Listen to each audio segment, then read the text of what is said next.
Jean, chapitre 1. Au commencement était la parole, et la parole était avec Dieu, et la parole était Dieu. Elle était au commencement avec Dieu, toutes choses ont été faites par elle, et rien de ce qui a été fait n'a été fait sans elle. En elle était la vie, et la vie était la lumière des hommes. La lumière luit dans les ténèbres, et les ténèbres ne l'ont point reçue. Il y eut un homme envoyé de Dieu, son nom était Jean. Il vint pour servir de témoin, pour rendre témoignage à la lumière, afin que tous crussent par lui. Oh, il n'était pas la lumière, mais il parut pour rendre témoignage à la lumière. Cette lumière était la véritable lumière qui, en venant dans le monde, éclaire tout homme. Elle était dans le monde, et le monde a été fait par elle, et le monde ne l'a point connue. Elle est venue chez les siens, et les siens ne l'ont point reçue. Mais à tous ceux qui l'ont reçue, à ceux qui croient en son nom, elle a donné le pouvoir de devenir enfants de Dieu, lesquels sont nés non du sang, ni de la volonté de la chair, ni de la volonté de l'homme, mais de Dieu. Et la parole a été faite chair, et elle habitait parmi nous pleine de grâce et de vérité. Et nous avons contemplé sa gloire, une gloire comme la gloire du Fils unique venu du Père. Jean lui a rendu témoignage et s'est écrié, « C'est celui dont j'ai dit, celui qui vient après moi m'a précédé, car il était avant moi. » Et nous avons tous reçu de sa plénitude et grâce pour grâce, car la loi a été donnée par Moïse. La grâce et la vérité sont venues par Jésus-Christ. Oh, personne n'a jamais vu Dieu.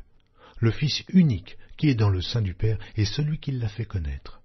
Voici le témoignage de Jean, lorsque les Juifs envoyèrent de Jérusalem des sacrificateurs et des Lévites pour lui demander « Et toi, qui es-tu » Il déclara, il ne le nia point, il déclara qu'il n'était pas le Christ. Ils lui demandèrent « Quoi donc? Es-tu Élie » Et il dit « Je ne le suis point. » « Es-tu le prophète » Et il répondit « Non. » Ils lui dirent alors « Mais qui es-tu » afin que nous donnions une réponse à ceux qui nous ont envoyés. « Que dis-tu de toi-même » Moi, dit-il, je suis la voix de celui qui crie dans le désert. Aplanissez le chemin du Seigneur, comme a dit Ésaïe, le prophète. Ceux qui avaient été envoyés étaient des pharisiens. Ils lui firent encore cette question. « Pourquoi donc baptises-tu si tu n'es pas le Christ, ni Élie, ni le prophète » Jean leur répondit, « Moi je baptise d'eau, mais au milieu de vous, il y a quelqu'un que vous ne connaissez pas, qui vient après moi. Je ne suis pas digne de délier la courroie de ses souliers. » Ces choses se passèrent à Béthanie, au-delà du Jourdain, où Jean baptisait. Le lendemain, il vit Jésus venant à lui, et il dit, « Voici l'agneau de Dieu, qui ôte le péché du monde. C'est celui dont j'ai dit, après moi vient un homme, qui m'a précédé, car il était avant moi. Oh, je ne le connaissais pas, mais c'est afin qu'il fût manifesté à Israël que je suis venu baptiser d'eau. » Jean rendit ce témoignage. J'ai vu l'Esprit descendre du ciel, comme une colombe, et s'arrêter sur lui. Je ne le connaissais pas, mais celui qui m'a envoyé baptiser d'eau, celui-là m'a dit, « Celui sur qui tu verras l'Esprit descendre et s'arrêter, c'est celui qui baptise du Saint-Esprit. » Et j'ai vu, et j'ai rendu témoignage qu'il est le Fils de Dieu. Le lendemain, Jean était encore là, avec 2 de ses disciples, et, ayant regardé Jésus qui passait, il dit, « Voilà l'agneau de Dieu. » Les 2 disciples l'entendirent prononcer ces paroles, et ils suivirent Jésus. Jésus se retourna, et voyant qu'ils le suivaient, il leur dit, « Que cherchez-vous » Ils lui répondirent, « Rabbi » ce qui signifie « Maître » où demeures-tu ? Venez, leur dit-il, et voyez. Ils allèrent et ils virent où il demeurait, et ils restèrent auprès de lui ce jour-là, c'était environ la 10e heure. André, frère de Simon-Pierre, était l'un des 2 qui avait entendu les paroles de Jean et qui avait suivi Jésus. Ce fut lui qui rencontra le premier son frère, Simon, et il lui dit, « Nous avons trouvé le Messie » ce qui signifie Christ. Et il le conduisit vers Jésus. Jésus, l'ayant regardé, dit, « Tu es Simon, fils de Jonas. Tu seras appelé Céphas, ce qui signifie Pierre. » Le lendemain, Jésus voulut se rendre en Galilée, où il rencontra Philippe, et il lui dit, « Suis-moi. » Philippe était de Bethsaïda, de la ville d'André et de Pierre. Philippe rencontra Nathanaël et lui dit, « Nous avons trouvé celui de qui Moïse a écrit dans la loi et dont les prophètes ont parlé, Jésus de Nazareth, fils de Joseph. Nathanaël lui dit, peut-il venir de Nazareth quelque chose de bon? Philippe lui répondit, viens et vois. Jésus, voyant venir à lui Nathanaël, dit de lui, voici vraiment un Israélite, dans lequel il n'y a point de fraude. D'où me connais-tu? Lui dit Nathanaël. Jésus lui répondit, avant que Philippe t'appelât quand tu étais sous le figuier, je t'ai vu. Nathanaël répondit et lui dit, Rabbi, tu es le Fils de Dieu, tu es le roi d'Israël. Jésus lui répondit, parce que je t'ai dit que je t'ai vu sous le figuier, tu crois? Tu verras de plus grandes choses que celles-ci. Et il lui dit, en vérité, vous verrez désormais le ciel ouvert et les anges de Dieu monter et descendre sur le Fils de l'homme. Jean, chapitre 2. 3 jours après, il y eut des noces à Cana en Galilée. La mère de Jésus était là, et Jésus fut aussi invité aux noces avec ses disciples. Le vin ayant manqué, la mère de Jésus lui dit, ils n'ont plus de vin. Jésus lui répondit, femme, qu'y a-t-il entre moi et toi? Mon heure n'est pas encore venue. Sa mère dit au serviteur, faites ce qu'il vous dira. Or, il y avait là 6 vases de pierre destinés aux purifications des Juifs et contenant chacun 2 ou 3 mesures. Jésus leur dit, remplissez d'eau ces vases, et ils les remplirent jusqu'au bord. Puisez maintenant, leur dit-il, et portez-en à l'ordonnateur du repas, et ils en portèrent. Quand l'ordonnateur du repas eut goûté l'eau changée en vin, ne sachant d'où venait ce vin, tandis que les serviteurs, qui avaient puisé l'eau, le savaient bien, il appela l'époux, et lui dit, tout homme sert d'abord le bon vin, puis le moins bon, après qu'on s'est enivré. Toi, tu as gardé le bon vin jusqu'à présent. Tel fut à Cana, en Galilée, le premier des miracles que fit Jésus. Il manifesta sa gloire et ses disciples crurent en lui. Après cela, il descendit à Capernaum avec sa mère, ses frères et ses disciples, et ils n'y demeurèrent que peu de jours. La Pâque des Juifs était proche, et Jésus monta à Jérusalem. Il trouva dans le temple les vendeurs de bœufs et de brebis, de pigeons, et les changeurs assis. Ayant fait un fouet avec des cordes, il les chassa tous du temple, ainsi que les brebis et les bœufs, il dispersa la monnaie des changeurs et renversa les tables. Et il dit aux vendeurs de pigeons, ôtez cela d'ici, ne faites pas de la maison de mon père une maison de trafic. Ses disciples se souvinrent qu'il est écrit, le zèle de ta maison me dévore. Les Juifs, prenant la parole, lui dirent, quel miracle nous montres-tu pour agir de la sorte? Jésus leur répondit, détruisez ce temple, et en 3 jours, je le relèverai. Les Juifs dirent, il a fallu 46 ans pour bâtir ce temple, et toi, en 3 jours, tu le relèveras. Mais il parlait du temple de son corps. C'est pourquoi, lorsqu'il fut ressuscité des morts, ses disciples se souvinrent qu'il avait dit cela, et ils crurent à l'Écriture, et à la parole que Jésus avait dite. Pendant que Jésus était à Jérusalem à la fête de Pâques, plusieurs crurent en son nom, voyant les miracles qu'il faisait. Mais Jésus ne se fiait point à eux parce qu'il les connaissait tous, et parce qu'il n'avait pas besoin qu'on lui rendît témoignage d'aucun homme, car il savait lui-même ce qui était dans l'homme. Jean, chapitre 3. Mais il y eut un homme d'entre les pharisiens nommé Nicodème, un chef des Juifs, qui vint, lui, auprès de Jésus de nuit et lui dit, « Rabbi, nous savons que tu es un docteur venu de Dieu, car personne ne peut faire ces miracles que tu fais, si Dieu n'est avec lui. » Jésus lui répondit, « en vérité, je te le dis, si un homme ne naît de nouveau, il ne peut voir le royaume de Dieu. » Nicodème lui dit, « Comment un homme peut-il naître quand il est vieux? Peut-il rentrer dans le sein de sa mère et naître ?» Jésus répondit, « en vérité, je te le dis, si un homme ne naît d'eau et d'esprit, il ne peut entrer dans le royaume de Dieu. Ce qui est né de la chair est chair. Ce qui est né de l'esprit est esprit. Ne t'étonne pas que je t'ai dit, il faut que vous naissiez de nouveau. Le vent souffle où il veut, et tu en entends le bruit, mais tu ne sais d'où il vient, ni où il va. Il en est ainsi de tout homme qui est né de l'esprit. » Nicodème lui dit, « Comment cela peut-il se faire ?» Jésus lui répondit, « Tu es le docteur d'Israël, et tu ne sais pas ces choses. Ah, en vérité, je te le dis, nous disons ce que nous savons, et nous rendons témoignage de ce que nous avons vu, et vous ne recevez pas notre témoignage. Si vous ne croyez pas quand je vous ai parlé des choses terrestres, comment croirez-vous quand je vous parlerai des choses célestes?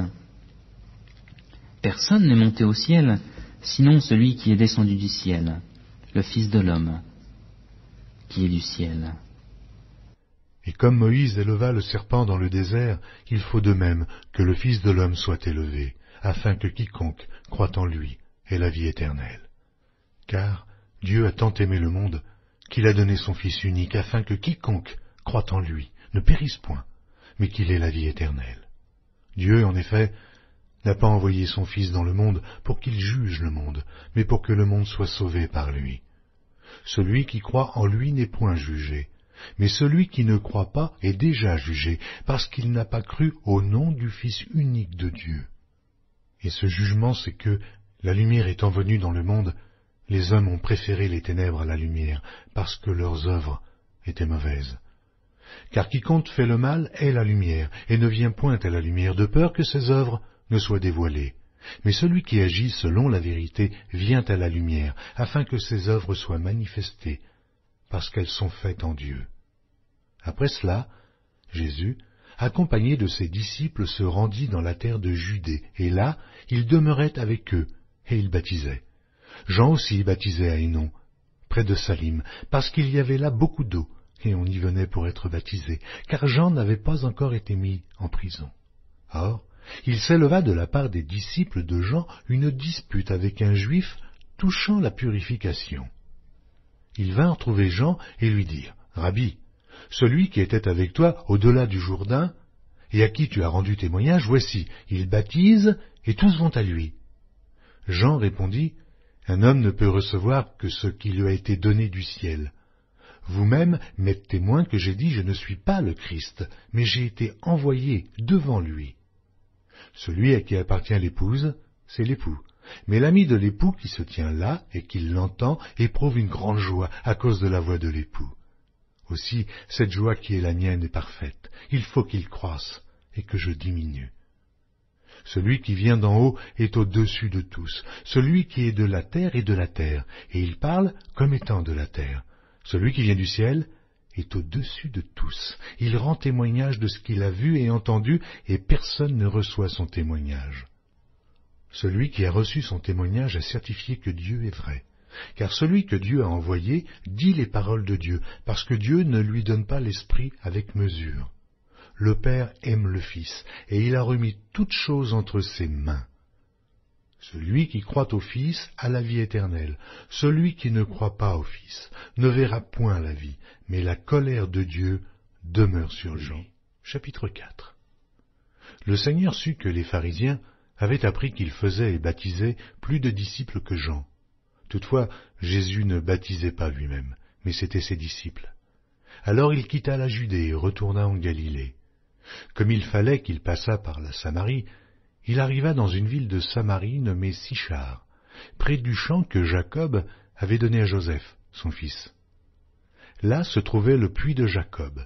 Jésus, fatigué du voyage, était assis au bord du puits. C'était environ la 6e heure.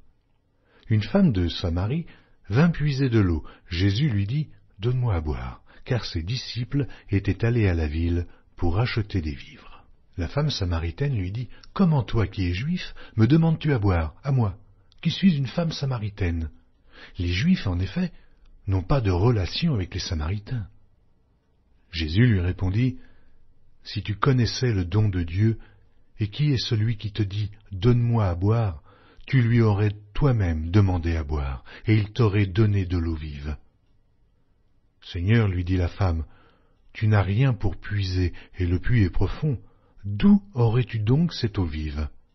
Es-tu plus grand que notre père Jacob, qui nous a donné ce puits, et qui en a bu lui-même, ainsi que ses fils et ses troupeaux? » Jésus lui répondit, « Quiconque boit de cette eau aura encore soif. Mais celui qui boira de l'eau que je lui donnerai n'aura jamais soif. Et l'eau que je lui donnerai deviendra en lui une source d'eau qui jaillira jusque dans la vie éternelle. » La femme lui dit, « Seigneur, donne-moi cette eau, afin que je n'aie plus soif, et que je ne vienne plus puiser ici. Va, lui dit Jésus, appelle ton mari, et viens ici. La femme lui répondit, je n'ai point de mari. Jésus lui dit, tu as eu raison de dire je n'ai point de mari, car tu as eu 5 maris, et celui que tu as maintenant n'est pas ton mari. En cela, tu as dit vrai. Seigneur, lui dit la femme, je vois que tu es prophète. Nos pères ont adoré sur cette montagne, et vous vous dites que le lieu où il faut adorer est à Jérusalem. Femme, lui dit Jésus, crois-moi, l'heure vient où ce ne sera ni sur cette montagne, ni à Jérusalem, que vous adorerez le Père. Vous adorez ce que vous ne connaissez pas. Nous adorons ce que nous connaissons, car le salut vient des Juifs.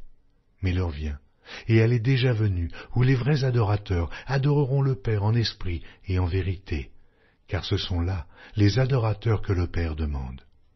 Dieu est esprit, et il faut que ceux qui l'adorent en esprit et en vérité. La femme lui dit, « Je sais que le Messie doit venir, celui qu'on appelle Christ. Quand il sera venu, il nous annoncera toutes choses. » Jésus lui dit, « Je le suis, moi qui te parle. » Là-dessus arrivèrent ses disciples qui furent étonnés de ce qu'il parlait avec une femme. Toutefois, aucun ne dit « Que demandes-tu » ou « De quoi parles-tu avec elle ?» Alors la femme, ayant laissé sa cruche, s'en alla dans la ville et dit aux gens, « Venez voir un homme qui m'a tout dit ce que j'ai fait. Ne serait-ce point le Christ ?» Ils sortirent de la ville et ils vinrent vers lui. Pendant ce temps, les disciples le pressaient de manger, disant, « Rabbi, mange !» Mais il leur dit, « J'ai à manger une nourriture que vous ne connaissez pas. » Les disciples se disaient donc les uns aux autres, « Quelqu'un lui aurait-il apporté à manger ?» Jésus leur dit, « Ma nourriture est de faire la volonté de celui qui m'a envoyé et d'accomplir son œuvre. Ne dites-vous pas qu'il y a encore 4 mois jusqu'à la moisson? Voici, je vous le dis, levez les yeux et regardez les champs qui déjà blanchissent pour la moisson. Celui qui moissonne reçoit un salaire et amasse des fruits pour la vie éternelle, afin que celui qui sème et celui qui moissonne se réjouissent ensemble. Car en ceci, ce qu'on dit est vrai. Autre est celui qui sème, et autre celui qui moissonne. Je vous ai envoyé moissonner ce que vous n'avez pas travaillé. D'autres ont travaillé, et vous êtes rentrés dans leur travail. Plusieurs Samaritains de cette ville crurent en Jésus à cause de cette déclaration formelle de la femme. Il m'a dit tout ce que j'ai fait. Aussi, quand les Samaritains vinrent le trouver, ils le prièrent de rester auprès d'eux, et il resta là 2 jours. Un beaucoup plus grand nombre crurent à cause de sa parole. Et il disait à la femme, « Ce n'est plus à cause de ce que tu nous as dit que nous croyons, car nous l'avons entendu nous-mêmes, et nous savons qu'il est vraiment le Sauveur du monde. » Après ces 2 jours, Jésus partit de là pour se rendre en Galilée, car il avait déclaré lui-même qu'un prophète n'est pas honoré dans sa propre patrie. Lorsqu'il arriva en Galilée, il fut bien reçu des Galiléens qui avaient vu tout ce qu'il avait fait à Jérusalem pendant la fête, car eux aussi étaient allés à la fête. Il retourna donc à Cana en Galilée, où il avait changé l'eau en vin. Il y avait là à Capernaum un officier du roi dont le fils était malade. Ayant appris que Jésus était venu de Judée en Galilée, il alla vers lui et le pria de descendre et de guérir son fils, qui était près de mourir. Jésus lui dit, « Si vous ne voyez des miracles et des prodiges, vous ne croyez point. » L'officier du roi lui dit, « Seigneur, descends avant que mon enfant meure. » « Va, lui dit Jésus, ton fils vit. » Et cet homme crut à la parole que Jésus lui avait dite, et il s'en alla. Comme déjà il descendait, ses serviteurs venant à sa rencontre lui apportèrent cette nouvelle, « Ton enfant vit. » Il leur demanda à quelle heure il s'était trouvé mieux, et ils lui dirent, « Hier, à la 7e heure, la fièvre l'a quitté. » Le père reconnut que c'était à cette heure-là que Jésus lui avait dit, « Ton fils vit. » Et il crut, lui et toute sa maison. Jésus fit encore ce second miracle lorsqu'il fut venu de Judée en Galilée. Chapitre 5. Après cela, il y eut une fête des Juifs, et Jésus monta à Jérusalem. Or, à Jérusalem, près de la porte des brebis, il y a une piscine qui s'appelle en hébreu Bethesda, et qui a 5 portiques. Sous ces portiques étaient couchés en grand nombre des malades, des aveugles, des boiteux, des paralytiques, qui attendaient le mouvement de l'eau, car un ange descendait de temps en temps dans la piscine et agitait l'eau, et celui qui y descendait le premier après que l'eau avait été agitée était guéri, quelle que fût sa maladie. Là se trouvait un homme malade depuis 38 ans. Jésus, l'ayant vu coucher, et sachant qu'il était malade depuis longtemps, lui dit, « Veux-tu être guéri ?» Le malade lui répondit, « Seigneur, je n'ai personne pour me jeter dans la piscine quand l'eau est agitée, et, pendant que j'y vais, un autre descend avant moi. »« Lève-toi, lui dit Jésus, prends ton lit, et marche. » Aussitôt cet homme fut guéri. Il prit son lit, et marcha. C'était un jour de sabbat. Les Juifs dirent donc à celui qui avait été guéri, « C'est le sabbat, il ne t'est pas permis d'emporter ton lit. » Il leur répondit, « Celui qui m'a guéri m'a dit, « Prends ton lit et marche. » Ils lui demandèrent, « Qui est l'homme qui t'a dit, « Prends ton lit et marche » ?» Mais celui qui avait été guéri ne savait pas qui c'était, car Jésus avait disparu de la foule qui était en ce lieu. Depuis, Jésus le trouva dans le temple et lui dit, « Voici, tu as été guéri, ne pêche plus, de peur qu'il ne t'arrive quelque chose de pire. » Cet homme s'en alla et annonça aux Juifs que c'était Jésus qui l'avait guéri. C'est pourquoi les Juifs poursuivaient Jésus, parce qu'il faisait ces choses le jour du sabbat. Mais Jésus leur répondit, « Mon Père agit jusqu'à présent, moi aussi, j'agis. » À cause de cela, les Juifs cherchaient encore plus à le faire mourir, non seulement parce qu'il violait le sabbat, mais parce qu'il appelait Dieu son propre Père, se faisant lui-même égal à Dieu. Jésus reprit donc la parole et leur dit, « en vérité, je vous le dis, le Fils ne peut rien faire de lui-même, il ne fait que ce qu'il voit faire au Père, et tout ce que le Père fait, le Fils aussi le fait pareillement. Car le Père aime le Fils, et lui montre tout ce qu'il fait, et il lui montrera des œuvres plus grandes que celles-ci, afin que vous soyez dans l'étonnement. Car, comme le Père ressuscite les morts et donne la vie, ainsi le Fils donne la vie à qui il veut. Le Père ne juge personne, mais il a remis tout jugement au Fils, afin que tous honorent le Fils comme ils honorent le Père. Celui qui n'honore pas le Fils n'honore pas le Père qui l'a envoyé. En vérité, je vous le dis, celui qui écoute ma parole et qui croit à celui qui m'a envoyé a la vie éternelle et ne vient point en jugement, mais il est passé de la mort à la vie. En vérité, je vous le dis, l'heure vient, et elle est déjà venue, où les morts entendront la voix du Fils de Dieu, et ceux qui l'auront entendu vivront. Car, comme le Père a la vie en lui-même, ainsi il a donné au Fils d'avoir la vie en lui-même. Et il lui a donné le pouvoir de juger, parce qu'il est Fils de l'homme. Ne vous étonnez pas de cela, car l'heure vient où tous ceux qui sont dans les sépulcres entendront sa voix et en sortiront. Ceux qui auront fait le bien ressusciteront pour la vie, mais ceux qui auront fait le mal ressusciteront pour le jugement. Je ne puis rien faire de moi-même. Selon que j'entends, je juge, et mon jugement est juste, parce que je ne cherche pas ma volonté, mais la volonté de celui qui m'a envoyé. Si c'est moi qui rends témoignage de moi-même, mon témoignage n'est pas vrai. Il y en a un autre qui rend témoignage de moi, et je sais que le témoignage qu'il rend de moi est vrai. Vous avez envoyé vers Jean, et il a rendu témoignage à la vérité. Pour moi, ce n'est pas d'un homme que je reçois le témoignage, mais je dis ceci, afin que vous soyez sauvés. Jean était la lampe qui brûle et qui luit, et vous avez voulu vous réjouir 1 heure à sa lumière. Moi, j'ai un témoignage plus grand que celui de Jean, car les œuvres que le Père m'a donné d'accomplir, ces œuvres mêmes que je fais, témoignent de moi que c'est le Père qui m'a envoyé. Et le Père qui m'a envoyé a rendu lui-même témoignage de moi. Vous n'avez jamais entendu sa voix, vous n'avez point vu sa face, et sa parole ne demeure point en vous, parce que vous ne croyez pas à celui qui l'a envoyé. Vous sondez les Écritures, parce que vous pensez avoir en elles la vie éternelle. Ce sont elles qui rendent témoignage de moi. Et vous ne voulez pas venir à moi pour avoir la vie. Je ne tire pas ma gloire des hommes. Mais je sais que vous n'avez point en vous l'amour de Dieu. Je suis venu au nom de mon Père, et vous ne me recevez pas. Si un autre vient en son propre nom, vous le recevrez. Comment pouvez-vous croire, vous qui tirez votre gloire les uns des autres, et qui ne cherchez point la gloire qui vient de Dieu seul? Ne pensez pas que moi je vous accuserai devant le Père. Celui qui vous accuse, c'est Moïse, en qui vous avez mis votre espérance. Car si vous croyiez Moïse, vous me croiriez aussi, parce qu'il a écrit de moi. Mais si vous ne croyez pas à ses écrits, comment croirez-vous à mes paroles? Chapitre 6.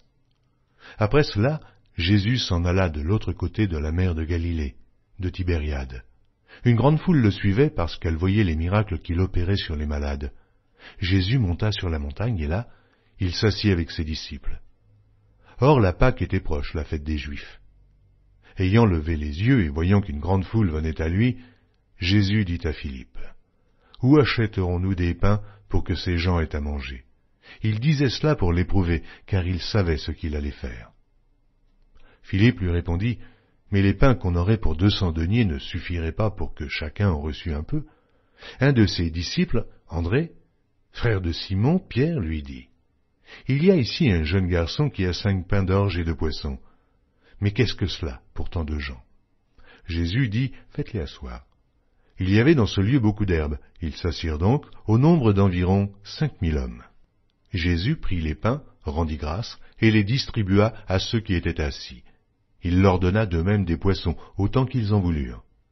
Lorsqu'ils furent rassasiés, il dit à ses disciples, « Ramassez les morceaux qui restent, afin que rien ne se perde. » Ils les ramassèrent donc, et ils remplirent 12 paniers avec les morceaux qui restèrent des 5 pains d'orge, après que tous eurent mangé.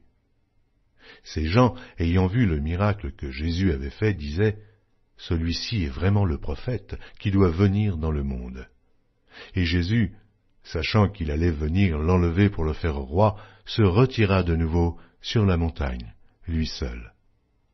Quand le soir fut venu, ses disciples descendirent au bord de la mer. Étant montés dans une barque, ils traversaient la mer pour se rendre à Capernaum. Il faisait déjà nuit, et Jésus ne les avait pas encore rejoints. Il soufflait un grand vent, et la mer était agitée. Après avoir ramé environ 25 ou 30 stades, ils virent Jésus marchant sur la mer et s'approchant de la barque, et ils eurent peur. Mais Jésus leur dit, « C'est moi, n'ayez pas peur. » Ils voulaient donc le prendre dans la barque, et aussitôt la barque aborda au lieu où ils allaient. La foule qui était restée de l'autre côté de la mer avait remarqué qu'il ne se trouvait là qu'une seule barque, et que Jésus n'était pas monté dans cette barque avec ses disciples, mais qu'il était parti seul. Le lendemain, comme d'autres barques étaient arrivées de Tibériade, près du lieu où ils avaient mangé le pain après que le Seigneur eut rendu grâce, les gens de la foule, ayant vu que ni Jésus, ni ses disciples n'étaient là, montèrent eux-mêmes dans ces barques et allèrent à Capernaum à la recherche de Jésus. Et, l'ayant trouvé au-delà de la mer, ils lui dirent, « Rabbi, quand es-tu venu ici ?» Jésus leur répondit, « En vérité, je vous le dis, vous me cherchez non parce que vous avez vu des miracles, mais parce que vous avez mangé des pains et que vous avez été rassasiés. Travaillez non pour la nourriture qui périt, mais pour celle qui subsiste pour la vie éternelle, et que le Fils de l'homme vous donnera. Car c'est lui que le Père, que Dieu a marqué de son sceau. » Ils lui dirent, « Que devons-nous faire pour faire les œuvres de Dieu ?» Jésus leur répondit, « L'œuvre de Dieu, c'est que vous croyez en celui qui l'a envoyé. » « Quel miracle fais-tu donc, lui dirent-ils, afin que nous le voyions et que nous croyions en toi? Que fais-tu?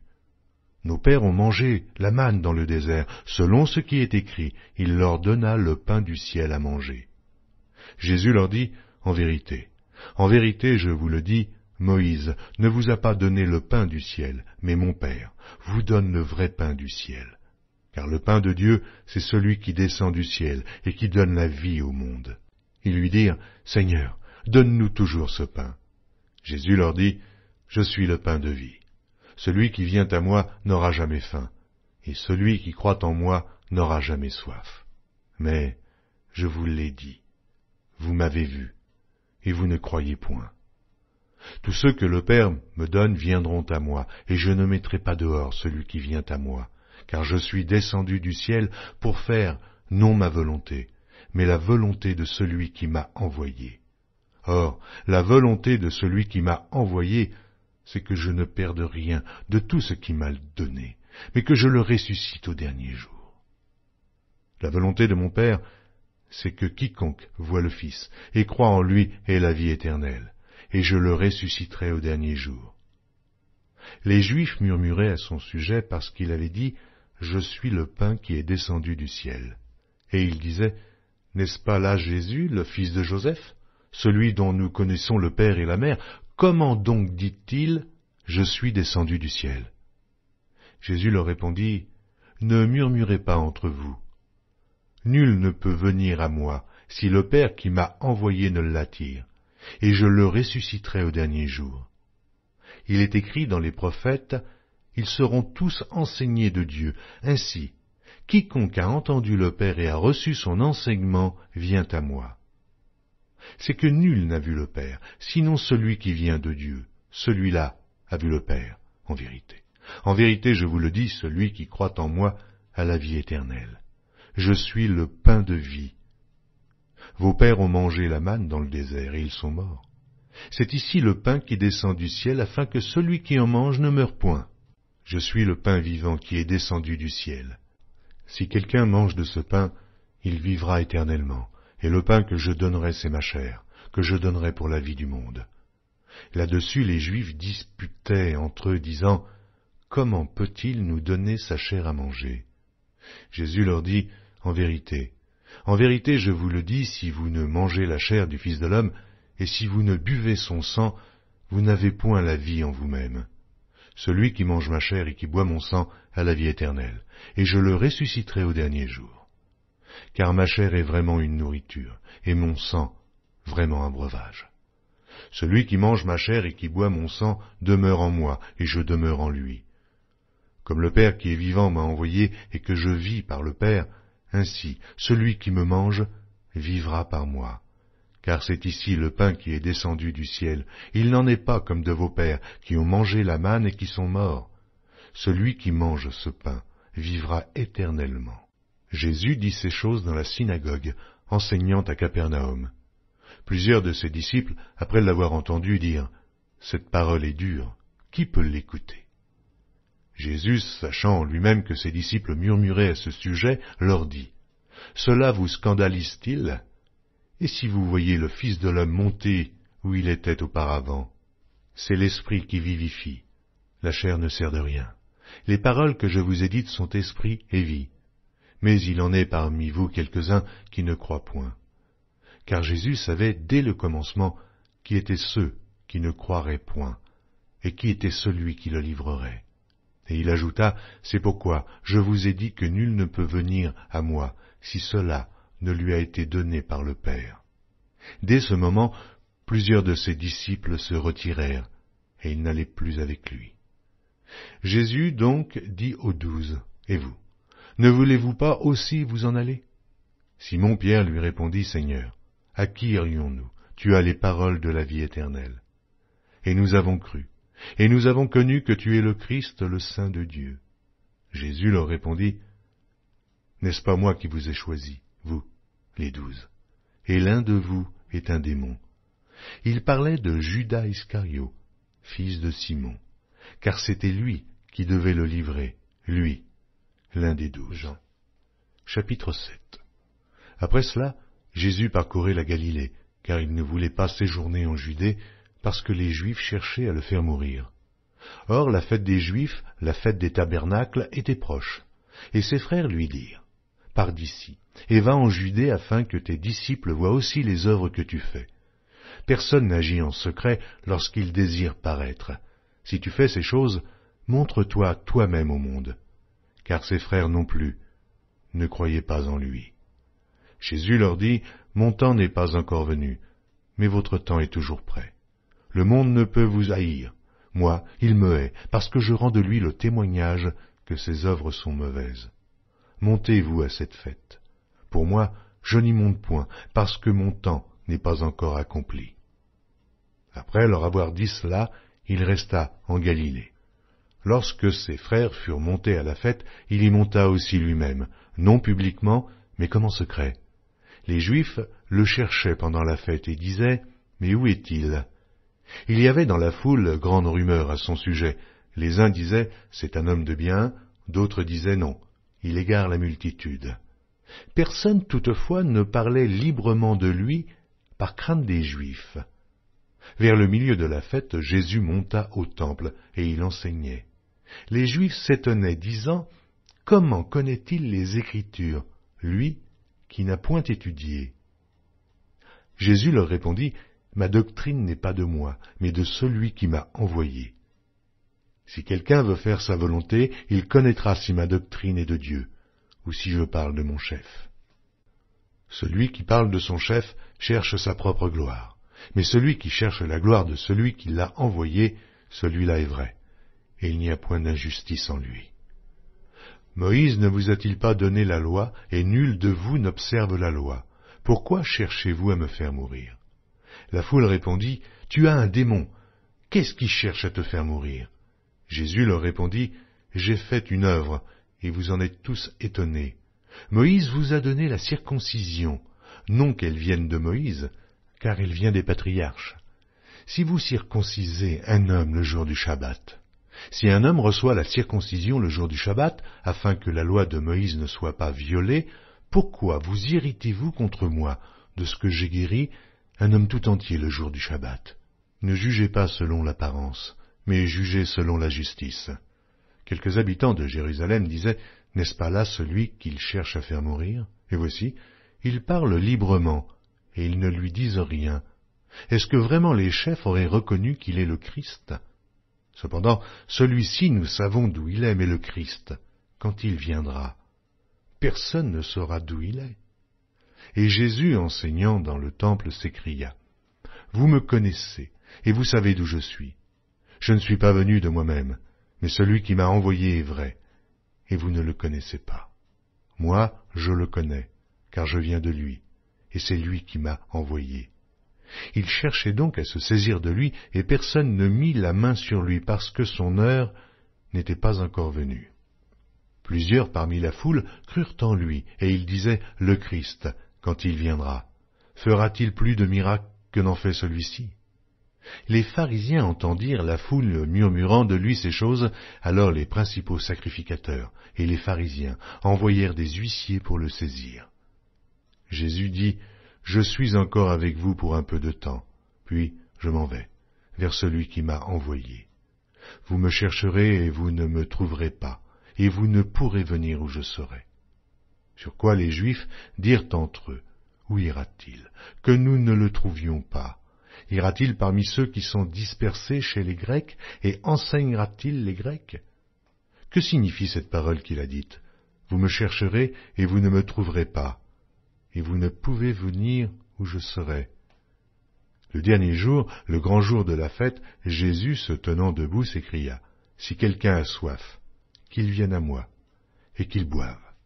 Celui qui croit en moi, des fleuves d'eau vive couleront de son sein, comme dit l'Écriture. » Il dit cela de l'Esprit qui devait recevoir ceux qui croiraient en lui, car l'Esprit n'était pas encore parce que Jésus n'avait pas encore été glorifié.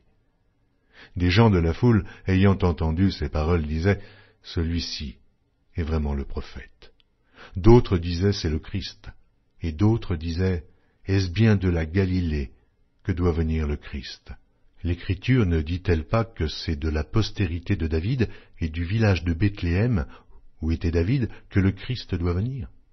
Il y eut donc à cause de lui division parmi la foule. Quelques-uns d'entre eux voulaient le saisir, mais personne ne mit la main sur lui. Aussi, les huissiers retournèrent vers les principaux sacrificateurs et les pharisiens, et ceux-ci leur dirent, « Pourquoi ne l'avez-vous pas amené ?» Les huissiers répondirent, « Jamais homme n'a parlé comme cet homme. » Les pharisiens leur répliquèrent, « Est-ce que vous aussi, vous avez été séduits? Y a-t-il quelqu'un des chefs ou des pharisiens qui ait cru en lui? » Mais cette foule, qui ne connaît pas la loi, ce sont des maudits. Nicodème, qui était venu de nuit vers Jésus, et qui était l'un d'entre eux, leur dit, « Notre loi condamne-t-elle un homme avant qu'on l'entende et qu'on sache ce qu'il a fait? » Ils lui répondirent, « Es-tu aussi galiléen? Examine, et tu verras que de la Galilée, il ne sort point de prophète. » Et chacun s'en retourna dans sa maison. Jean, chapitre 8. Jésus se rendit à la montagne des Oliviers, mais, dès le matin, il alla de nouveau dans le temple, et tout le peuple vint à lui. s'étant assis, il les enseignait. Alors les scribes et les pharisiens amenèrent une femme surprise en adultère, et la plaçant au milieu du peuple, ils dirent à Jésus, « Maître, cette femme a été surprise en flagrant délit d'adultère. Moïse, dans la loi, nous a ordonné de lapider de telles femmes. Toi donc, que dis-tu » Il disait cela pour l'éprouver, afin de pouvoir l'accuser. Mais Jésus, s'étant baissé, écrivait, avec le doigt sur la terre.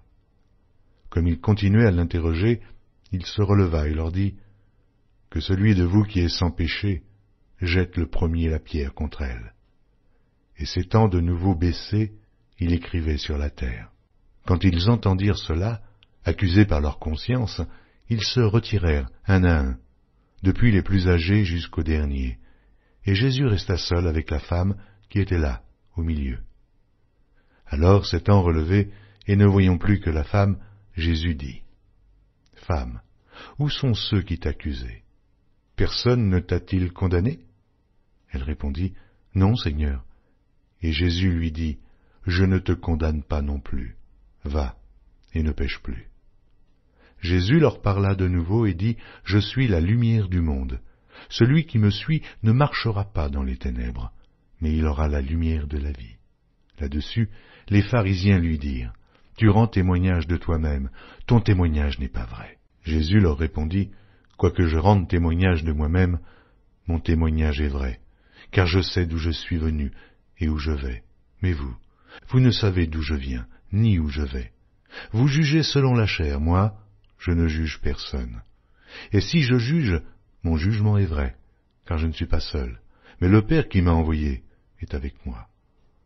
Il est écrit dans votre loi que le témoignage de 2 hommes est vrai.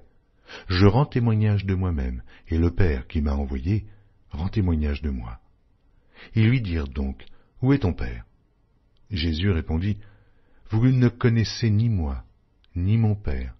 Si vous me connaissiez, vous connaîtriez aussi mon Père. » Jésus dit ces paroles, enseignant dans le temple, au lieu où était le trésor, et personne ne le saisit parce que son heure n'était pas encore venue. Jésus leur dit encore, « Je m'en vais, et vous me chercherez, et vous mourrez dans votre péché, vous ne pouvez venir où je vais. » Sur quoi les Juifs dirent, « Se tuera-t-il lui-même, puisqu'il dit, « Vous ne pouvez venir où je vais ?» Et il leur dit, « Vous êtes d'en bas, moi j'en suis d'en haut. Vous êtes de ce monde, moi je ne suis pas de ce monde.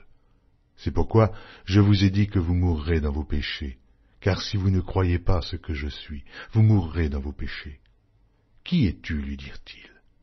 Jésus leur répondit, « Ce que je vous dis dès le commencement. J'ai beaucoup de choses à dire de vous et à juger en vous. Mais celui qui m'a envoyé est vrai, et ce que j'ai entendu de lui, je le dis au monde. » Ils ne comprirent point qu'il leur parlait du Père. Jésus donc leur dit, « Quand vous aurez élevé le Fils de l'homme, alors vous connaîtrez ce que je suis, et que je ne fais rien de moi-même, mais que je parle selon ce que le Père m'a enseigné. Celui qui m'a envoyé est avec moi, il ne m'a pas laissé seul, parce que je fais toujours ce qui lui est agréable. » Comme Jésus parlait ainsi, plusieurs crurent en lui, et il dit aux Juifs qui avaient cru en lui, « Si vous demeurez dans ma parole, vous êtes vraiment mes disciples, vous connaîtrez la vérité, et la vérité vous affranchira. » Ils lui répondirent, « Nous sommes la postérité d'Abraham, et nous ne fûmes jamais esclaves de personne. Comment dis-tu, vous deviendrez libres? » En vérité, je vous le dis, leur répliqua Jésus, quiconque se livre au péché est esclave du péché. Or l'esclave ne demeure pas toujours dans la maison, le Fils y demeure toujours. Si donc le Fils vous affranchit, vous serez réellement libres. Je sais que vous êtes la postérité d'Abraham, mais vous cherchez à me faire mourir, parce que ma parole ne pénètre pas en vous. Je dis ce que j'ai vu chez mon Père, et vous faites ce que vous avez entendu de la part de votre Père. Ils lui répondirent, « Notre Père, c'est Abraham. » Jésus leur dit, « Si vous étiez enfants d'Abraham, vous feriez les œuvres d'Abraham. Mais maintenant, vous cherchez à me faire mourir, moi qui vous ai dit la vérité, que j'ai entendue de Dieu. Cela, Abraham ne l'a point fait. Vous êtes les œuvres de votre Père. » Ils lui dirent, « Nous ne sommes pas des enfants illégitimes, nous avons un seul Père, Dieu. » Jésus leur dit, « Si Dieu était votre Père, vous m'aimeriez, car c'est de Dieu que je suis sorti et que je viens. Je ne suis pas venu de moi-même, mais c'est lui qui m'a envoyé. Pourquoi ne comprenez-vous pas mon langage? Parce que vous ne pouvez écouter ma parole. Vous avez pour père le diable, et vous voulez accomplir les désirs de votre père. Il a été meurtrier dès le commencement, et il ne se tient pas dans la vérité, parce qu'il n'y a pas de vérité en lui. Lorsqu'il profère le mensonge, il parle de son propre fond, car il est menteur, et le père du mensonge. Et moi, parce que je dis la vérité, vous ne me croyez pas. Qui de vous me convaincra de péché? Si je dis la vérité, pourquoi ne me croyez-vous pas? Celui qui est de Dieu écoute les paroles de Dieu. Vous n'écoutez pas, parce que vous n'êtes pas de Dieu. Les Juifs lui répondirent, n'avons-nous pas raison de dire que tu es un Samaritain et que tu as un démon? Jésus répliqua, je n'ai point de démon, mais j'honore mon Père, et vous m'outragez. Je ne cherche point ma gloire. Il y en est un qui la cherche et qui juge. En vérité, je vous le dis, si quelqu'un garde ma parole, il ne verra jamais la mort. Maintenant, lui dirent les Juifs, nous connaissons que tu as un démon. Abraham est mort, les prophètes aussi. Et tu dis, si quelqu'un garde ma parole, il ne verra jamais la mort. Es-tu plus grand que notre père Abraham qui est mort? Les prophètes aussi sont morts. Qui prétends-tu être? Jésus répondit, si je me glorifie moi-même, ma gloire n'est rien. C'est mon Père qui me glorifie. Lui, que vous dites être votre Dieu, et que vous ne connaissez pas. Pour moi je le connais, et si je disais que je ne le connais pas, je serais semblable à vous, un menteur. Mais je le connais, et je garde sa parole. Abraham, votre père, a tressailli de joie de ce qu'il verrait mon jour. Il l'a vu, et il s'est réjoui.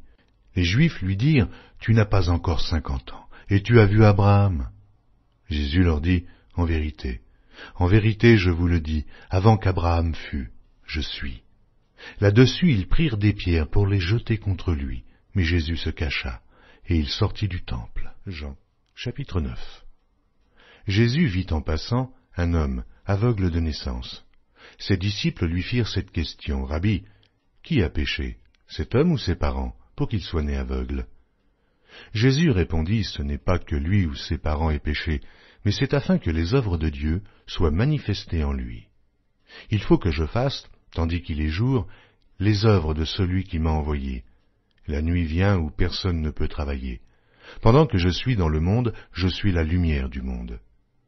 Après avoir dit cela, il cracha à terre, et fit de la boue avec sa salive, puis il appliqua cette boue sur les yeux de l'aveugle, et lui dit, « Va, et lave-toi au réservoir de Siloé, nom qui signifie « envoyé ».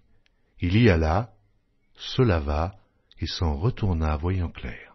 Ses voisins et ceux qui auparavant l'avaient connu comme un mendiant disaient, « N'est-ce pas là celui qui se tenait assis et qui mendiait ?» Les uns disaient, « C'est lui », d'autres disaient, « Non, mais il lui ressemble. » Et lui-même disait, « C'est moi. » Ils lui dirent donc, « Comment tes yeux ont-ils été ouverts ?» Il répondit, « L'homme qu'on appelle Jésus a fait de la boue, a oint mes yeux et m'a dit, « Va au réservoir de Siloé et lave-toi. » J'y suis allé, je me suis lavé, et j'ai recouvré la vue. Ils lui dirent, « Mais où est cet homme ?» Il répondit, « Je ne sais. » Ils menèrent vers les pharisiens celui qui avait été aveugle. Or, c'était un jour de Shabbat que Jésus avait fait de la boue et lui avait ouvert les yeux. De nouveau, les pharisiens aussi lui demandèrent comment il avait recouvré la vue. Et il leur dit, « Il a appliqué de la boue sur mes yeux, je me suis lavé, et je vois. » Sur quoi quelques-uns des pharisiens dirent, « Cet homme ne vient pas de Dieu, car il n'observe pas le Shabbat. » D'autres dirent, « Comment un homme pécheur peut-il faire de tels miracles ?» Il y eut division parmi eux. Ils dirent encore à l'aveugle, « Toi, que dis-tu de lui, sur ce qu'il t'a ouvert les yeux ?» Il répondit, « C'est un prophète. » Les Juifs ne crurent point qu'il eût été aveugle, et qu'il eût recouvré la vue, jusqu'à ce qu'ils eussent fait venir ses parents. Ils les interrogèrent, disant, « Est-ce là votre fils, que vous dites né aveugle? Comment donc voit-il maintenant ?» Ses parents répondirent, « Nous savons que c'est notre fils et qu'il est né aveugle, mais comment il voit maintenant, ou qui lui a ouvert les yeux, c'est ce que nous ne savons. Interrogez-le lui-même, il a de l'âge, il parlera de ce qui le concerne. » Ses parents dirent cela parce qu'ils craignaient les Juifs, car les Juifs étaient déjà convenus que, si quelqu'un reconnaissait Jésus pour le Christ, il serait exclu de la synagogue. C'est pourquoi ses parents dirent, « Il a de l'âge, interrogez-le lui-même. » Les pharisiens appelèrent une seconde fois l'homme qui avait été aveugle et lui dirent, « Donne gloire à Dieu, nous savons que cet homme est un pécheur. » Il répondit, « S'il est un pécheur, je ne sais. Je sais une chose, c'est que j'étais aveugle et que maintenant je vois. » Ils lui dirent, « Que t'a-t-il fait? Comment t'a-t-il ouvert les yeux ?» Il leur répondit, « Je vous l'ai déjà dit, et vous n'avez pas écouté. Pourquoi voulez-vous l'entendre encore? Voulez-vous aussi devenir ses disciples ?» Ils l'injurièrent et dirent, « C'est toi qui es son disciple. Nous sommes disciples de Moïse. Nous savons que Dieu a parlé à Moïse, mais celui-ci, nous ne savons d'où il est. » Cet homme leur répondit, « Il est étonnant que vous ne sachiez d'où il est, et cependant il m'a ouvert les yeux. Nous savons que Dieu n'exauce point les pécheurs, mais si quelqu'un l'honore et fait sa volonté, c'est celui-là qui l'exauce. Jamais on n'a entendu dire que quelqu'un ait ouvert les yeux d'un aveugle-né. Si cet homme ne venait pas de Dieu, il ne pourrait rien faire. » Ils lui répondirent, « Tu es né tout entier dans le péché, et tu nous enseignes !» Et ils le chassèrent. Jésus apprit qu'ils l'avaient chassé, et, l'ayant rencontré, il lui dit, « Crois-tu au Fils de Dieu ?» Il répondit, « Et qui est-il, Seigneur, afin que je croie en lui ?» « Tu l'as vu, lui dit Jésus, et celui qui te parle, c'est lui. » Et il dit, « Je crois, Seigneur, » et il se prosterna devant lui. Puis Jésus dit, « Je suis venu dans ce monde pour un jugement, pour que ceux qui ne voient point voient, et que ceux qui voient deviennent aveugles. » Quelques pharisiens qui étaient avec lui, ayant entendu ces paroles, lui dirent, « Nous aussi, sommes-nous aveugles ?» Jésus leur répondit, « Si vous étiez aveugles, vous n'auriez pas de péché. Mais maintenant vous dites, nous voyons, et c'est pour cela que votre péché subsiste. » Jean, chapitre 10. En vérité, je vous le dis, celui qui n'entre pas par la porte dans la bergerie, mais qui y monte par ailleurs, est un voleur et un brigand. Mais celui qui entre par la porte est le berger des brebis. Le portier lui ouvre, et les brebis entendent sa voix. Il appelle par leur nom les brebis qui lui appartiennent, et il les conduit dehors. Lorsqu'il a fait sortir toutes ses propres brebis, il marche devant elles, et les brebis le suivent, parce qu'elles connaissent sa voix. Elles ne suivront point un étranger, mais elles fuiront loin de lui, parce qu'elles ne connaissent pas la voix des étrangers. Jésus leur dit cette parabole, mais ils ne comprirent pas de quoi il leur parlait. Jésus leur dit encore, en vérité, je vous le dis, je suis la porte des brebis. Tous ceux qui sont venus avant moi sont des voleurs et des brigands, mais les brebis ne les ont point écoutés. Je suis la porte. Si quelqu'un entre par moi, il sera sauvé. Il entrera et il sortira, et il trouvera des pâturages. Le voleur ne vient que pour dérober, égorger et détruire. Moi, je suis venu afin que les brebis aient la vie, et qu'elles soient dans l'abondance. Je suis le bon berger. Le bon berger donne sa vie pour ses brebis. Mais le mercenaire, qui n'est pas le berger, et à qui n'appartiennent pas les brebis, voit venir le loup, abandonne les brebis et prend la fuite, et le loup les ravit et les disperse. Le mercenaire s'enfuit parce qu'il est mercenaire, et qu'il ne se met point en peine des brebis. Je suis le bon berger.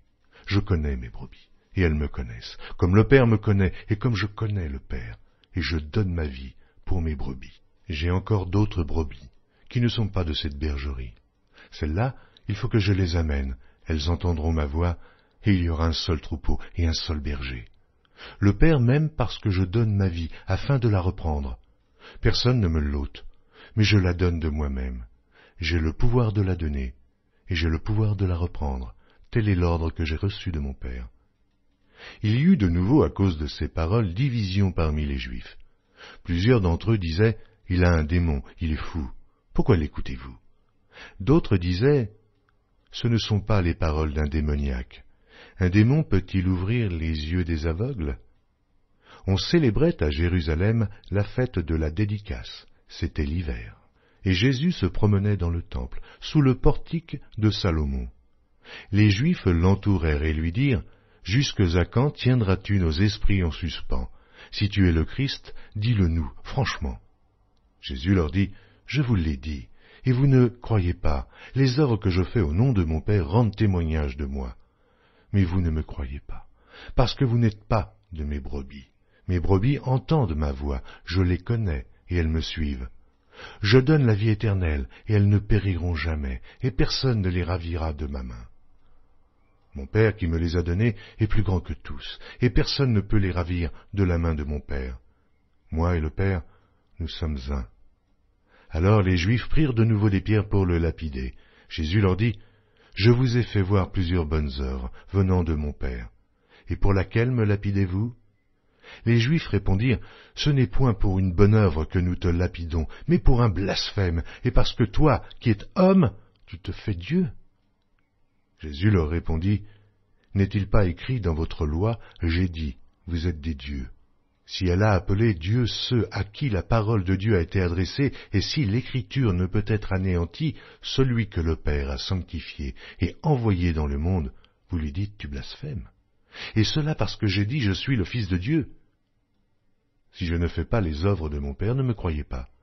Mais si je les fais quand même, vous ne me croyez point. Croyez à ces œuvres, afin que vous sachiez et reconnaissiez que le Père est en moi et que je suis dans le Père. » Là-dessus, ils cherchèrent encore à le saisir, mais il s'échappa de leurs mains. Jésus s'en alla de nouveau au-delà du Jourdain, dans le lieu où Jean avait d'abord baptisé, et il y demeura. Beaucoup de gens vinrent à lui, et ils disaient, « Jean n'a fait aucun miracle, mais tout ce que Jean a dit de cet homme était vrai. » Et dans ce lieu-là, plusieurs crurent en lui. Jean, chapitre 11. Il y avait un homme malade, Lazare, de Béthanie, village de Marie et de Marthe, sa sœur. C'était cette Marie qui oignit de parfum le Seigneur et qui lui essuya les pieds avec ses cheveux, et c'était son frère Lazare qui était malade. Les sœurs envoyèrent dire à Jésus, « Seigneur, voici celui que tu aimes est malade. » Après avoir entendu cela, Jésus dit, « Cette maladie n'est point à la mort, mais elle est pour la gloire de Dieu, afin que le Fils de Dieu soit glorifié par elle. » Or Jésus aimait Marthe, et sa sœur, et Lazare. Lors donc qu'il eut appris que Lazare était malade, il resta 2 jours encore dans le lieu où il était, et il dit ensuite aux disciples, « Retournons en Judée. » Les disciples lui dirent, « Rabbi, les Juifs tout récemment cherchaient à te lapider, et tu retournes en Judée. » Jésus répondit, « N'y a-t-il pas 12 heures au jour? Si quelqu'un marche pendant le jour, il ne bronche point, parce qu'il voit la lumière de ce monde. Mais si quelqu'un marche pendant la nuit, il bronche, parce que la lumière n'est pas en lui. » Après ces paroles, il leur dit, « Lazare, notre ami, dort, mais je vais le réveiller. » Les disciples lui dirent, « Seigneur, s'il dort, il sera guéri. » Jésus avait parlé de sa mort, mais ils crurent qu'il parlait de l'assoupissement du sommeil.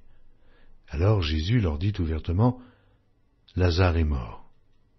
Et à cause de vous, afin que vous croyiez, je me réjouis de ce que je n'étais pas là. Mais allons vers lui. » Sur quoi Thomas, appelé Didyme, dit aux autres disciples, « Allons aussi, afin de mourir avec lui. » Jésus, étant arrivé là, trouva que Lazare était déjà depuis 4 jours dans le sépulcre. Et, comme Béthanie était près de Jérusalem, à 15 stades environ, beaucoup de Juifs étaient venus vers Marthe et Marie pour les consoler de la mort de leur frère. Lorsque Marthe apprit que Jésus arrivait, elle alla au-devant de lui, tandis que Marie se tenait assise à la maison.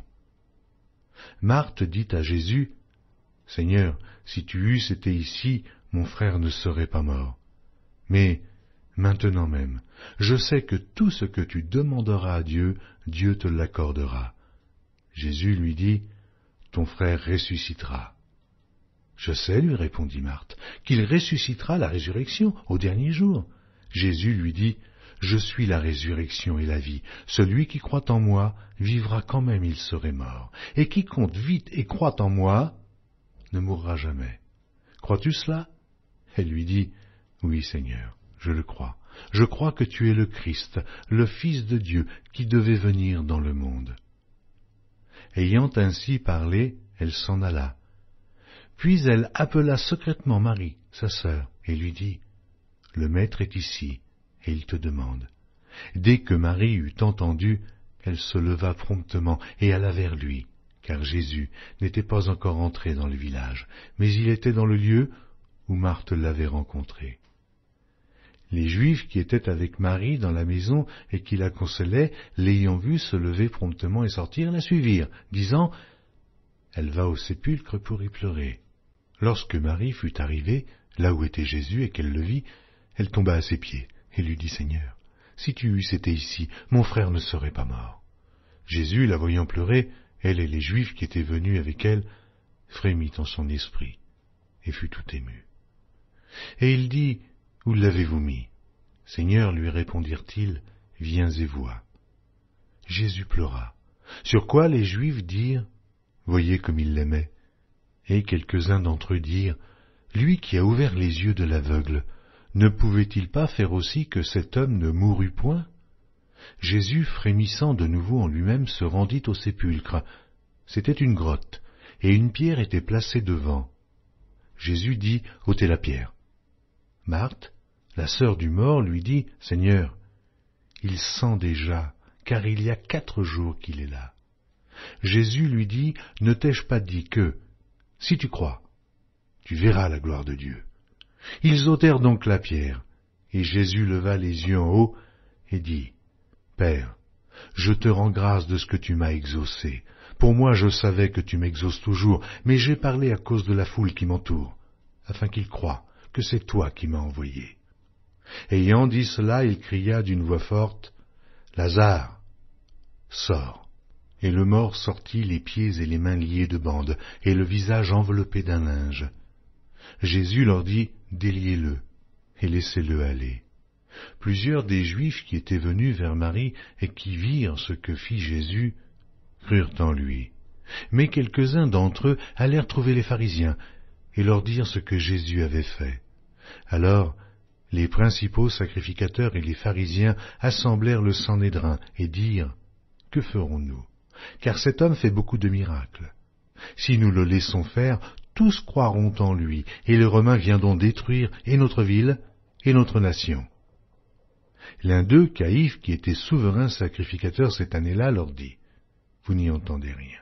Vous ne réfléchissez pas qu'il est dans votre intérêt qu'un seul homme meure pour le peuple, et que la nation entière ne périsse pas. » Or il ne dit pas cela de lui-même, mais étant souverain sacrificateur cette année-là, il prophétisa que Jésus devait mourir pour la nation. Et ce n'était pas pour la nation seulement, c'était aussi afin de réunir en un seul corps les enfants de Dieu dispersés. Dès ce jour, ils résolurent de le faire mourir. C'est pourquoi Jésus ne se montra plus ouvertement parmi les Juifs, mais il se retira dans la contrée voisine du désert, dans une ville appelée Éphraïm, et là, il demeurait avec ses disciples. La Pâque des Juifs était proche, et beaucoup de gens du pays montèrent à Jérusalem avant la Pâque pour se purifier. Ils cherchaient Jésus, et ils se disaient les uns aux autres dans le temple, « Que vous en semble? Ne viendra-t-il pas à la fête ?»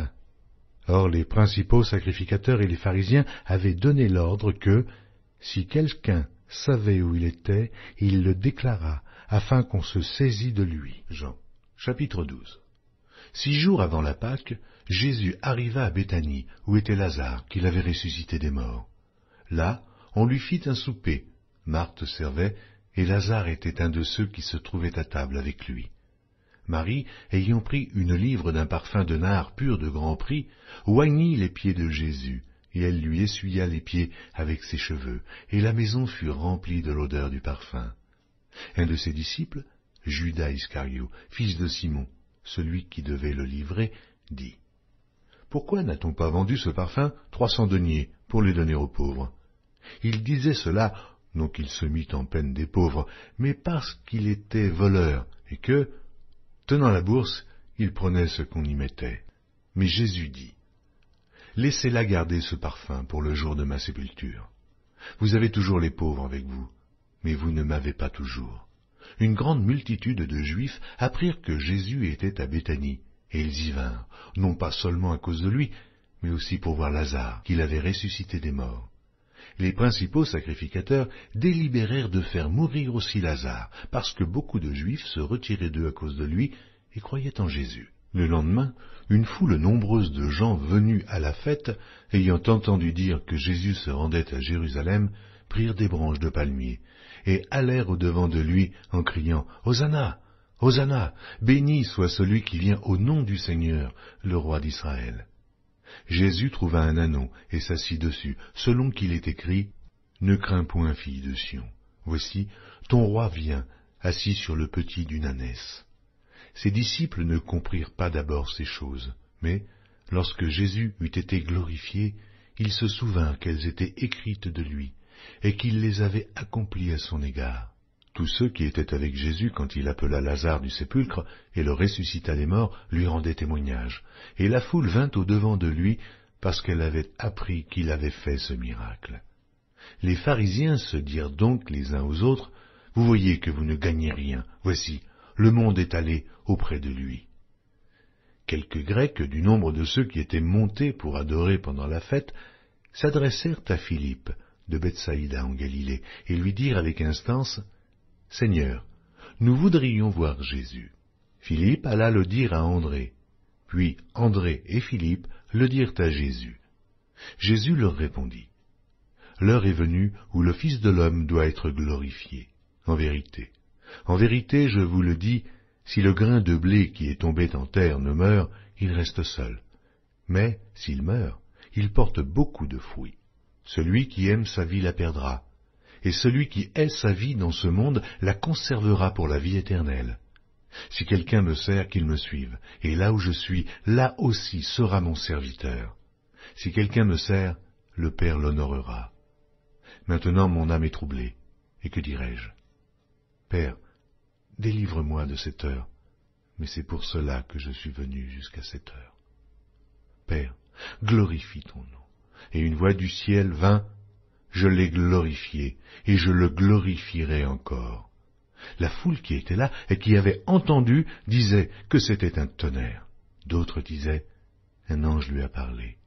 Jésus dit, ce n'est pas à cause de moi que cette voix s'est fait entendre, c'est à cause de vous. Maintenant a lieu le jugement de ce monde. Maintenant le prince de ce monde sera jeté dehors. Et moi, quand j'aurai été élevé de la terre, j'attirerai tous les hommes à moi. En parlant ainsi, il indiquait de quelle mort il devait mourir. La foule lui répondit, « Nous avons appris par la loi que le Christ demeure éternellement. Comment donc dis-tu, il faut que le Fils de l'homme soit élevé? Qui est ce Fils de l'homme » Jésus leur dit, « La lumière est encore pour un peu de temps au milieu de vous. Marchez, pendant que vous avez la lumière, afin que les ténèbres ne vous surprennent point. Celui qui marche dans les ténèbres ne sait où il va. Pendant que vous avez la lumière, croyez en la lumière, afin que vous soyez des enfants de lumière. » Jésus dit ces choses, puis il s'en alla et se cacha loin d'eux.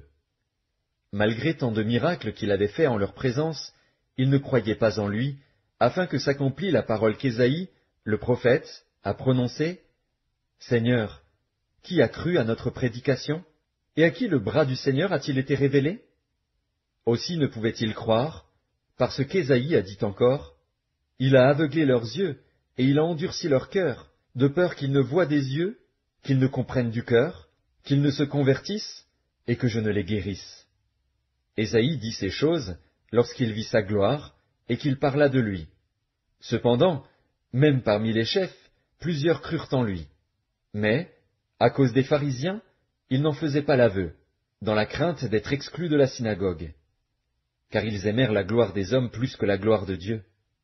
Or, Jésus s'était écrié, « Celui qui croit en moi croit, non pas en moi, mais en celui qui m'a envoyé. Et celui qui me voit, voit celui qui m'a envoyé. Je suis venu comme une lumière dans le monde, afin que quiconque croit en moi ne demeure pas dans les ténèbres. Si quelqu'un entend mes paroles et ne les garde point, ce n'est pas moi qui le juge, car je suis venu non pour juger le monde, mais pour sauver le monde. Celui qui me rejette et qui ne reçoit pas mes paroles à son juge, la parole que j'ai annoncée, c'est elle qui le jugera au dernier jour. Car je n'ai point parlé de moi-même, mais le Père, qui m'a envoyé, m'a prescrit lui-même ce que je dois dire et annoncer. Et je sais que son commandement est la vie éternelle. C'est pourquoi les choses que je dis, je les dis comme le Père me les a dites. Jean, chapitre 13. Avant la fête de Pâques, Jésus, sachant que son heure était venue de passer de ce monde au Père, et ayant aimé les siens qui étaient dans le monde, mit le comble à son amour pour eux. Pendant le souper, lorsque le diable avait déjà inspiré au cœur de Judas Iscario, fils de Simon, le dessein de le livrer, Jésus, qui savait que le Père avait remis toutes choses entre ses mains, qu'il était venu de Dieu, et qu'il s'en allait à Dieu, se leva de table, ôta ses vêtements, et prit un linge dont il se ceignit. Ensuite, il versa de l'eau dans un bassin, et il se mit à laver les pieds des disciples, et à les essuyer avec le linge dont il était ceint. Il vint donc à Simon-Pierre, et Pierre lui dit, « Toi, Seigneur, tu me laves les pieds ?» Jésus lui répondit, « Ce que je fais, tu ne le comprends pas maintenant, mais tu le comprendras bientôt. » Pierre lui dit, « Non, jamais, jamais tu ne me laveras les pieds. » Jésus lui répondit, « Si je ne te lave, tu n'auras point de part avec moi. » Simon-Pierre lui dit, « Seigneur, non seulement les pieds, mais encore les mains et la tête. » Jésus lui dit, « Celui qui est lavé n'a besoin que de se laver les pieds pour être entièrement pur. Et vous êtes purs, mais non pas tous, car il connaissait celui qui le livrait. C'est pourquoi il dit, « Vous n'êtes pas tous purs. » Après qu'il leur eut lavé les pieds et qu'il eut pris ses vêtements, il se remit à table et leur dit, « Comprenez-vous ce que je vous ai fait? Vous m'appelez Maître et Seigneur, et vous dites bien, car je le suis. Si donc je vous ai lavé les pieds, moi, le Seigneur et le Maître, vous devez aussi vous laver les pieds les uns aux autres, car je vous ai donné un exemple, afin que vous fassiez comme je vous ai fait. En vérité, je vous le dis, le serviteur n'est pas plus grand que son Seigneur, ni l'apôtre plus grand que celui qui l'a envoyé. Si vous savez ces choses, vous êtes heureux, pourvu que vous les pratiquiez. Ce n'est pas de vous tous que je parle, je connais ceux que j'ai choisis. Mais il faut que l'Écriture s'accomplisse. Celui qui mange avec moi le pain a levé son talon contre moi. Dès à présent, je vous le dis, avant que la chose arrive, afin que, lorsqu'elle arrivera, vous croyez à ce que je suis.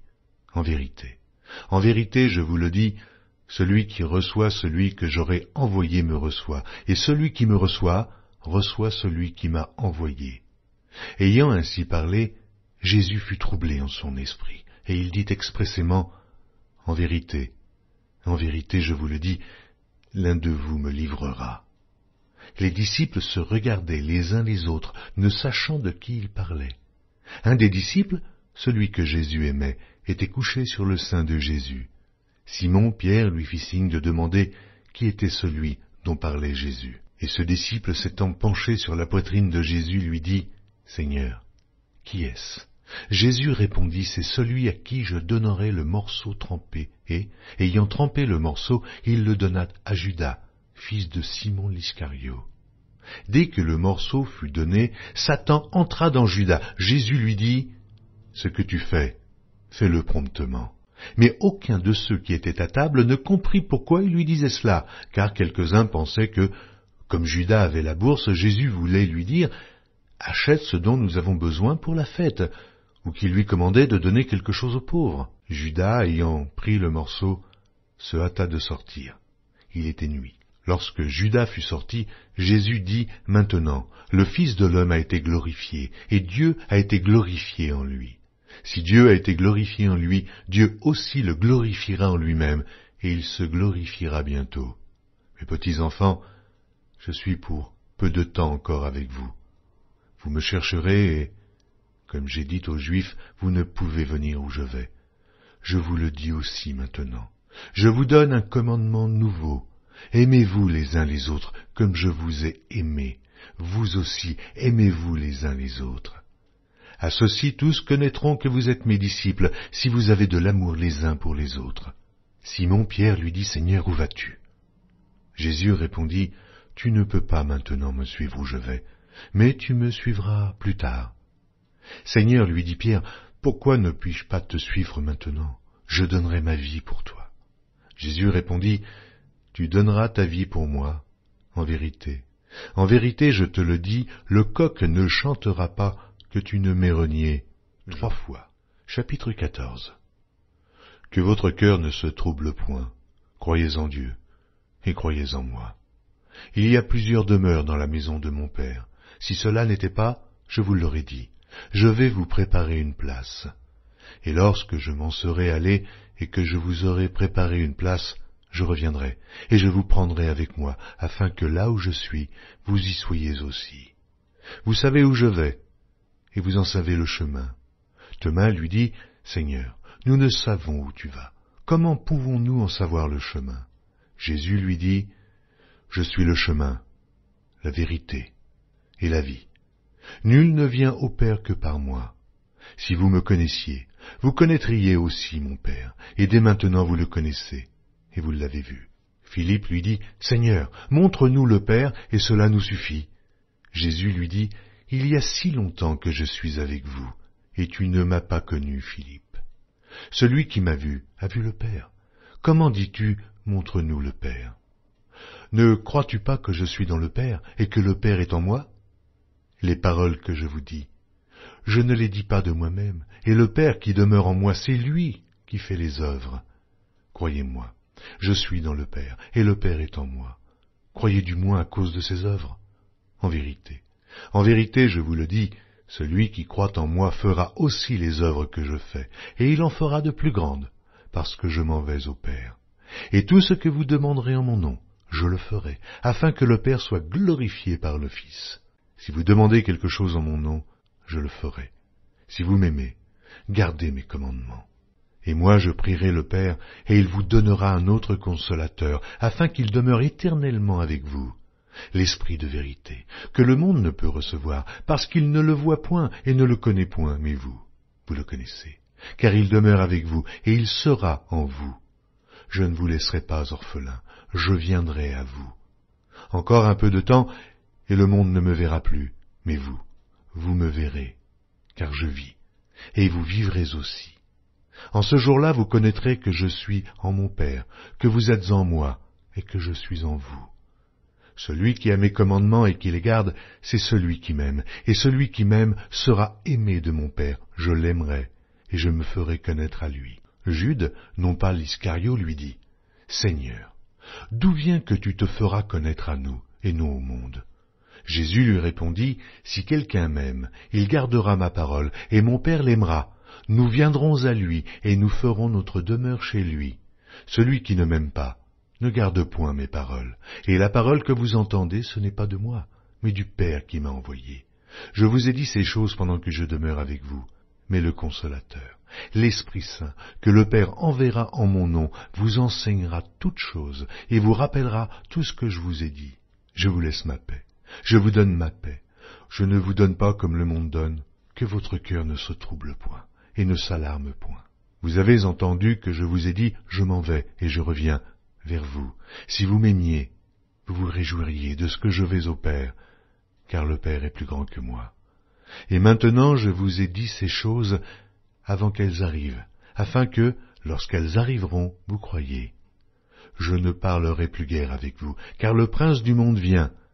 Il n'a rien en moi, mais afin que le monde sache que j'aime le Père et que j'agis selon l'ordre que le Père m'a donné, levez-vous, partons d'ici. Chapitre 15. Je suis le vrai cep et mon Père est le vigneron. Tout sarment qui est en moi, qui ne porte pas de fruit, il le retranche, et tout sarment qui porte du fruit, il l'émonde, afin qu'il porte encore plus de fruits. Déjà vous êtes purs, à cause de la parole que je vous ai annoncée. Demeurez en moi, et je demeurerai en vous. Comme le sarment ne peut de lui-même porter du fruit s'il ne demeure attaché au cep, ainsi vous ne le pouvez non plus, si vous ne demeurez en moi. Je suis le cep, et vous êtes les sarments. Celui qui demeure en moi, et en qui je demeure, porte beaucoup de fruits, car sans moi, vous ne pouvez rien faire. Si quelqu'un ne demeure pas en moi, il est jeté dehors, comme le sarment, et il sèche. Puis on ramasse les sarments, et on les jette au feu, et ils brûlent. Si vous demeurez en moi, et que mes paroles demeurent en vous, demandez ce que vous voudrez, et cela vous sera accordé. Si vous portez beaucoup de fruits, c'est ainsi que mon Père sera glorifié, et que vous serez mes disciples. Comme le Père m'a aimé, je vous ai aussi aimé. Demeurez dans mon amour. Si vous gardez mes commandements, vous demeurerez dans mon amour, de même que j'ai gardé les commandements de mon Père et que je demeure dans son amour. Je vous ai dit ces choses afin que ma joie soit en vous et que votre joie soit parfaite. Ceci est mon commandement. Aimez-vous les uns les autres comme je vous ai aimés. Il n'y a pas de plus grand amour que de donner sa vie pour ses amis. Vous êtes mes amis, si vous faites ce que je vous commande. Je ne vous appelle plus serviteur, parce que le serviteur ne sait pas ce que fait son maître, mais je vous ai appelé ami parce que je vous ai fait connaître tout ce que j'ai appris de mon Père. Ce n'est pas vous qui m'avez choisi, mais moi je vous ai choisi, et je vous ai établi, afin que vous alliez et que vous portiez du fruit, et que votre fruit demeure, afin que ce que vous demanderez au Père en mon nom, il vous le donne. Ce que je vous commande, c'est de vous aimer les uns les autres. Si le monde vous hait, sachez qu'il m'a haï avant vous. Si vous étiez du monde, le monde aimerait ce qui est à lui. Mais parce que vous n'êtes pas du monde, et que je vous ai choisi du milieu du monde, à cause de cela, le monde vous hait. Souvenez-vous de la parole que je vous ai dite, le serviteur n'est pas plus grand que son maître.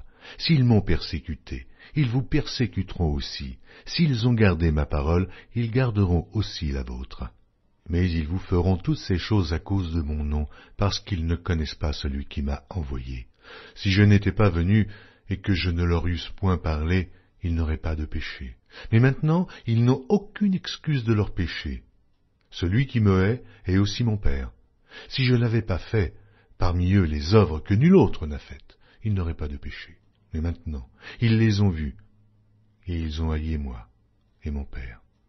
Mais cela est arrivé afin que s'accomplisse la parole qui est écrite dans leur loi, ils m'ont haï sans cause.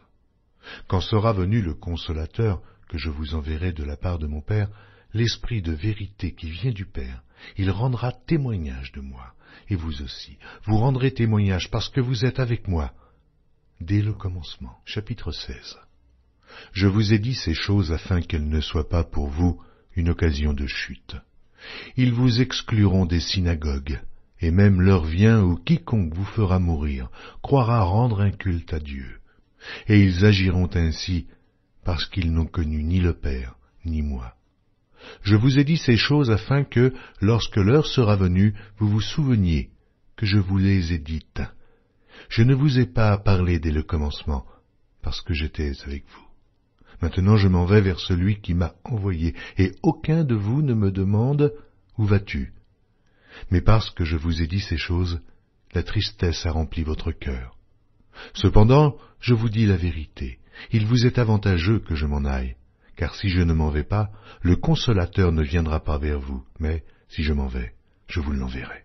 Et quand il sera venu, il convaincra le monde en ce qui concerne le péché, la justice et le jugement. En ce qui concerne le péché, parce qu'il ne croit pas en moi. La justice, parce que je vais au Père, et que vous ne me verrez plus. Le jugement, parce que le prince de ce monde est jugé. Oh, j'ai encore beaucoup de choses à vous dire, mais vous ne pouvez les porter maintenant. Quand le Consolateur sera venu, l'Esprit de vérité, il vous conduira dans toute la vérité, car il ne parlera pas de lui-même, mais il dira tout ce qu'il aura entendu, et il vous annoncera les choses à venir. Il me glorifiera, parce qu'il prendra de ce qui est à moi, et vous l'annoncera. Tout ce que le Père est à moi, c'est pourquoi j'ai dit qu'il prend de ce qui est à moi, et qu'il vous l'annoncera. Encore un peu de temps, et vous ne me verrez plus. Et puis, encore un peu de temps, et vous me verrez, parce que je vais au Père. Là-dessus, quelques-uns de ses disciples dirent entre eux, « Que signifie ce qu'il nous dit? Encore un peu de temps, et vous ne me verrez plus, et puis encore un peu de temps, et vous me verrez, et parce que je vais au Père. » Il disait donc, « Que signifie ce qu'il dit encore un peu de temps? Nous ne savons de quoi il parle. » Jésus connut qu'ils voulaient l'interroger, leur dit, « Vous vous questionnez les uns les autres sur ce que j'ai dit. Encore un peu de temps, et vous ne me verrez plus, et puis encore un peu de temps, et vous me verrez. En vérité, je vous le dis, vous pleurerez, et vous vous lamenterez, et le monde se réjouira. Vous serez dans la tristesse, mais votre tristesse se changera en joie. La femme, lorsqu'elle enfante, éprouve de la tristesse, parce que son heure est venue. Mais lorsqu'elle a donné le jour à l'enfant, elle ne se souvient plus de la souffrance à cause de la joie qu'elle a de ce qu'un homme est né dans le monde.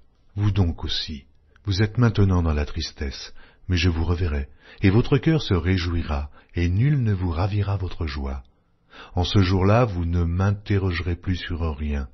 En vérité, je vous le dis, ce que vous demanderez au Père, il vous le donnera en mon nom. Jusqu'à présent, vous n'avez rien demandé en mon nom. Demandez, et vous recevrez afin que votre joie soit parfaite. Je vous ai dit ces choses en parabole. L'heure vient où je ne vous parlerai plus en parabole, mais où je vous parlerai ouvertement du Père. En ce jour, vous demanderez en mon nom.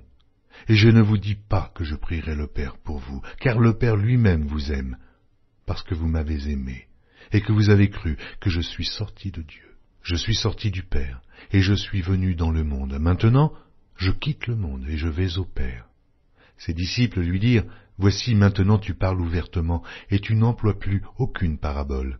Maintenant, nous savons que tu sais toutes choses, et que tu n'as pas besoin que personne t'interroge. C'est pourquoi nous croyons que tu es sorti de Dieu. » Jésus leur répondit, « Vous croyez maintenant. Voici l'heure vient, et elle est déjà venue, où vous serez dispersés chacun de son côté, et où vous me laisserez seul. Mais je ne suis pas seul, car le Père est avec moi. Je vous ai dit ces choses afin que vous ayez la paix en moi. Vous aurez des tribulations dans le monde, mais prenez courage. J'ai vaincu le monde. » Chapitre 17. Après avoir ainsi parlé, Jésus leva les yeux au ciel et dit, « Père, l'heure est venue. Glorifie ton Fils afin que ton Fils te glorifie, selon que tu lui as donné pouvoir sur toute chair, afin qu'il accorde la vie éternelle à tous ceux que tu lui as donnés. Or, la vie éternelle, c'est qu'ils te connaissent, toi, le seul vrai Dieu, et celui que tu as envoyé, Jésus-Christ. Je t'ai glorifié sur la terre, j'ai achevé l'œuvre que tu m'as donnée à faire. Et maintenant, toi, Père, glorifie-moi auprès de toi-même de la gloire que j'avais auprès de toi, avant que le monde fût. J'ai fait connaître ton nom aux hommes que tu m'as donnés du milieu du monde. Ils étaient à toi, et tu me les as donnés, et ils ont gardé ta parole. Maintenant, ils ont connu que tout ce que tu m'as donné vient de toi. Car je leur ai donné les paroles que tu m'as données, et ils les ont reçues. Et ils ont vraiment connu que je suis sorti de toi, et ils ont cru que tu m'as envoyé. C'est pour eux que je te prie. Je ne prie pas pour le monde, mais pour ceux que tu m'as donnés, parce qu'ils sont à toi. Et tout ce qui est à toi est à moi, et tout ce qui est à moi est à toi. Et je suis glorifié en eux. Je ne suis plus dans le monde, et ils sont dans le monde, et je vais à toi, Père Saint. Garde en ton nom ceux que tu m'as donnés, afin qu'ils soient un, comme nous. Lorsque j'étais avec eux dans le monde, je les gardais en ton nom. J'ai gardé ceux que tu m'as donnés, et aucun d'eux ne s'est perdu, sinon le fils de perdition, afin que l'écriture fût accomplie. Et maintenant je vais à toi, et je dis ces choses dans le monde, afin qu'ils aient en eux ma joie parfaite. Je leur ai donné ta parole, et le monde les a haïs, parce qu'ils ne sont pas du monde, comme moi, je ne suis pas du monde. Je ne te prie pas de les ôter du monde, mais de les préserver du mal. Ils ne sont pas du monde, comme moi je ne suis pas du monde. Sanctifie-les par ta vérité, ta parole est la vérité. Comme tu m'as envoyé dans le monde, je les ai aussi envoyés dans le monde, et je me sanctifie moi-même pour eux, afin qu'eux aussi soient sanctifiés par la vérité. Ce n'est pas pour eux seulement que je prie, mais encore pour ceux qui croiront en moi par leur parole, afin que tous soient un, comme toi, Père. Tu es en moi, et comme je suis en toi, afin qu'eux aussi soient en nous, pour que le monde croie que tu m'as envoyé. Je leur ai donné la gloire que tu m'as donnée, afin qu'ils soient un, comme nous sommes un.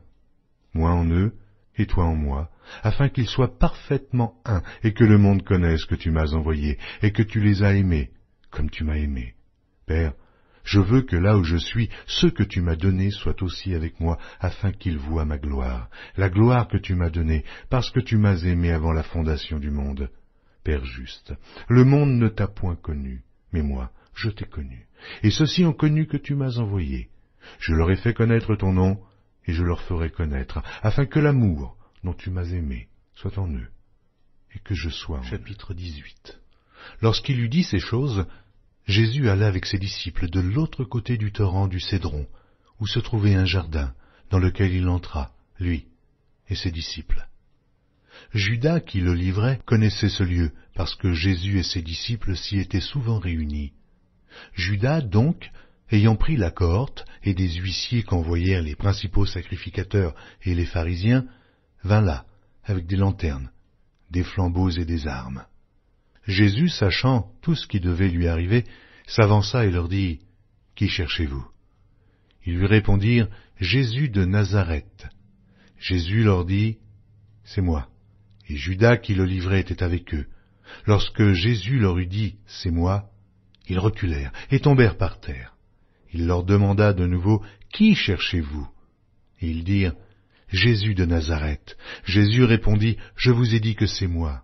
Si donc c'est moi que vous cherchez, laissez aller ceci. » Il dit cela afin que s'accomplît la parole qu'il avait dite, « Je n'ai perdu aucun de ceux que tu m'as donnés. » Simon Pierre, qui avait une épée, la tira, frappa le serviteur du souverain sacrificateur et lui coupa l'oreille droite. Ce serviteur s'appelait Malchus. Jésus dit à Pierre, « Remets ton épée dans le fourreau.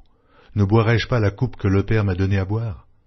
La cohorte, le tribun et les huissiers des Juifs se saisirent alors de Jésus et le lièrent. Ils l'emmenèrent d'abord chez Anne, car il était le beau-père de Caïphe, qui était souverain sacrificateur cette année-là. Et Caïphe était celui qui avait donné ce conseil aux Juifs, « Il est avantageux qu'un seul homme meure pour le peuple. » Simon Pierre, avec un autre disciple, suivait Jésus. Ce disciple était connu du souverain sacrificateur, et il entra avec Jésus dans la cour du souverain sacrificateur. Mais Pierre resta dehors, près de la porte. L'autre disciple, qui était connu du souverain sacrificateur, sortit, parla à la portière, et fit entrer Pierre. Alors la servante, la portière, dit à Pierre, « Toi aussi, n'es-tu pas des disciples de cet homme ?»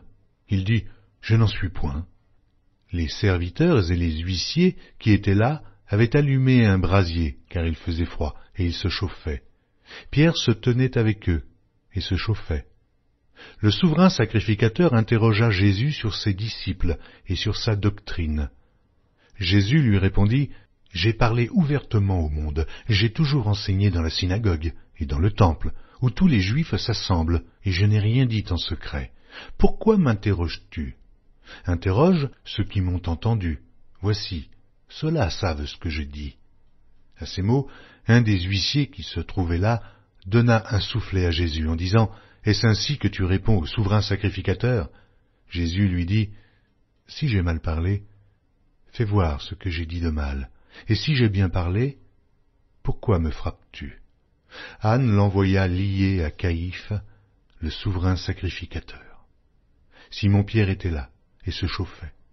On lui dit, « Toi aussi, n'es-tu pas de ses disciples ?» Il le nia et dit, « Je n'en suis point. » Un des serviteurs du souverain sacrificateur, parent de celui à qui Pierre avait coupé l'oreille, dit, « Ne t'ai-je pas vu avec lui dans le jardin ?» Pierre le nia de nouveau, et aussitôt le coq chanta. Ils conduisirent Jésus de chez Caïphe au prétoire, c'était le matin.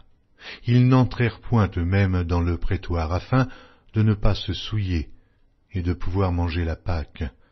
Pilate sortit donc pour aller à eux, et il dit, « Quelle accusation portez-vous contre cet homme ?» Ils lui répondirent, « Si ce n'était pas un malfaiteur, nous ne te l'aurions pas livré. » Sur quoi Pilate leur dit, « Prenez-le vous-même, et jugez-le selon votre loi. » Les Juifs lui dirent, « Il ne nous est pas permis de mettre personne à mort. » C'était afin que s'accomplît la parole que Jésus avait dite lorsqu'il indiqua de quelle mort il devait mourir. Pilate entra dans le prétoire, appela Jésus et lui dit, « Es-tu le roi des Juifs ?» Jésus répondit, « Est-ce de toi-même que tu dis cela, ou d'autres te l'ont-ils dit de moi ?» Pilate répondit, « Moi, suis-je juif ? Ta nation et les principaux sacrificateurs t'ont livré à moi. Qu'as-tu fait ? » « Mon royaume n'est pas de ce monde, répondit Jésus. Si mon royaume était de ce monde, mes serviteurs auraient combattu pour moi, afin que je ne fusse pas livré aux Juifs. Mais maintenant, mon royaume n'est point d'ici-bas. Pilate lui dit, « Tu es donc roi ?» Jésus répondit, « Tu le dis. Je suis roi. Je suis né, je suis venu dans le monde pour rendre témoignage à la vérité. Quiconque est de la vérité, écoute ma voix. » Pilate lui dit, « Mais qu'est-ce que la vérité ?» Après avoir dit cela, il sortit de nouveau pour aller vers les Juifs, et il leur dit, « je ne trouve aucun crime en lui. Mais, comme c'est parmi vous une coutume que je vous relâche quelqu'un à la fête de Pâques, voulez-vous que je vous relâche le roi des Juifs » Alors, de nouveau, tous s'écrièrent, « Non, pas lui, mais Barabbas. » Or, Barabbas était un brigand. Chapitre 19. Alors Pilate prit Jésus et le fit battre de verges. Les soldats tressèrent une couronne d'épines qu'ils posèrent sur sa tête, et ils le revêtirent d'un manteau de pourpre. Puis, s'approchant de lui, ils disaient « Salut, roi des Juifs !» et ils lui donnaient des soufflets. Pilate sortit de nouveau et dit aux Juifs « Voici, je vous l'amène dehors, afin que vous sachiez que je ne trouve en lui aucun crime. » Jésus sortit donc, portant la couronne d'épines et le manteau de pourpre, et Pilate leur dit « Voici l'homme. » Lorsque les principaux sacrificateurs et les huissiers le virent, ils s'écrièrent « Crucifie! Crucifie !» Pilate leur dit « Prenez-le vous-même et crucifiez-le, car moi, je ne trouve point de crime en lui. » Les Juifs lui répondirent « Nous avons une loi, et selon notre loi, il doit mourir, parce qu'il s'est fait fils de Dieu. » Quand Pilate entendit ces paroles, sa frayeur augmenta. Il entra dans le prétoire et il dit à Jésus, « D'où es-tu » Mais Jésus ne lui donna point de réponse. Pilate lui dit, « Est-ce à moi que tu ne parles pas? Ne sais-tu pas que j'ai le pouvoir de te crucifier et que j'ai le pouvoir de te relâcher ?»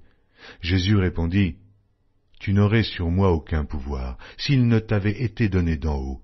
C'est pourquoi celui qui me livre à toi commet un plus grand péché. » Dès ce moment, Pilate cherchait à le relâcher, mais les Juifs criaient, « Si tu le relâches, tu n'es pas un ami de César.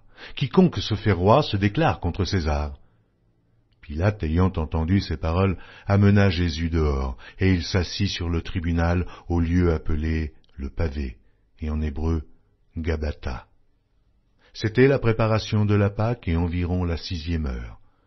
Pilate dit aux Juifs, « Voici votre roi. » Mais ils s'écrièrent, « Ôte, ôte, crucifie-le » Pilate leur dit, « Crucifierai-je votre roi » Les principaux sacrificateurs répondirent, « Nous n'avons de roi que César. » Alors il le leur livra pour être crucifié. Ils prirent donc Jésus et l'emmenèrent. Jésus, portant sa croix, arriva au lieu du crâne, qui se nomme en hébreu Golgotha. C'est là qu'il fut crucifié, et 2 autres avec lui, un de chaque côté, et Jésus au milieu. Pilate fit une inscription qu'il plaça sur la croix et qui était ainsi conçue: Jésus de Nazareth, roi des Juifs. Beaucoup de Juifs lurent cette inscription parce que le lieu où Jésus fut crucifié était près de la ville. Elle était en hébreu, en grec et en latin. Les principaux sacrificateurs des Juifs dirent à Pilate, « N'écris pas roi des Juifs, mais écris qu'il a dit, je suis roi des Juifs. » Pilate répondit, « Ce que j'ai écrit, je l'ai écrit. » Les soldats, après avoir crucifié Jésus, prirent ses vêtements et ils en firent 4 parts, une part pour chaque soldat. Ils prirent aussi sa tunique qui était sans couture, d'un seul tissu, depuis le haut jusqu'en bas, et ils dirent entre eux, « Ne la déchirons pas, mais tirons au sort, à qui elle sera. » Cela arriva afin que s'accomplisse cette parole de l'Écriture, « Ils se sont partagés mes vêtements, et ils ont tiré au sort ma tunique. » Voilà ce que firent les soldats. Près de la croix de Jésus se tenait sa mère, et la sœur de sa mère, Marie, femme de Clopas, et Marie de Magdala. Jésus, voyant sa mère et auprès d'elle le disciple qu'il aimait, dit à sa mère, « Femme, voilà ton fils. » Puis il dit au disciple, « Voilà ta mère. » Et dès ce moment, le disciple la prit chez lui. Après cela, Jésus, qui savait que tout était déjà consommé, dit, afin que l'écriture fût accomplie, « J'ai soif. » Il y avait là un vase plein de vinaigre. Les soldats en remplirent une éponge et, l'ayant fixée à une branche d'hysope, ils l'approchèrent de sa bouche. Quand Jésus eut pris le vinaigre, il dit, « Tout est accompli. » Et baissant la tête, il rendit l'esprit. Dans la crainte que les cornes restassent sur la croix pendant le Shabbat, car c'était la préparation et ce jour de Shabbat était un grand jour, les Juifs demandèrent à Pilate qu'on rompît les jambes aux crucifiés et qu'on les enlevât. Les soldats vinrent donc, et ils rompirent les jambes au premier, puis à l'autre, qui avait été crucifié avec lui. S'étant approchés de Jésus et le voyant déjà mort, ils ne lui rompirent pas les jambes. Mais un des soldats lui perça le côté avec une lance, et aussitôt il sortit du sang et de l'eau. Celui qui l'a vu en a rendu témoignage, et son témoignage est vrai, et il sait qu'il dit vrai, afin que vous croyiez aussi. Ces choses sont arrivées afin que l'Écriture fût accomplie. Aucun de ces os ne sera brisé. Et ailleurs l'Écriture dit encore, ils verront celui qu'ils ont percé. Après cela, Joseph d'Arimathée, qui était disciple de Jésus, mais en secret, par crainte des Juifs, demanda à Pilate la permission de prendre le corps de Jésus, et Pilate le permit. Il vint donc et prit le corps de Jésus. Nicodème, qui auparavant était allé de nuit vers Jésus, vint aussi, apportant un mélange d'environ 100 livres de myrrhe et d'aloès. Il prit donc le corps de Jésus, elles l'enveloppèrent de bandes avec les aromates, comme c'est la coutume d'ensevelir chez les Juifs. Or, il y avait un jardin dans le lieu où Jésus avait été crucifié, et dans le jardin, un sépulcre neuf, où personne encore n'avait été mis. Ce fut là qu'ils déposèrent Jésus à cause de la préparation des Juifs, parce que le sépulcre était proche. Jean. Chapitre 20.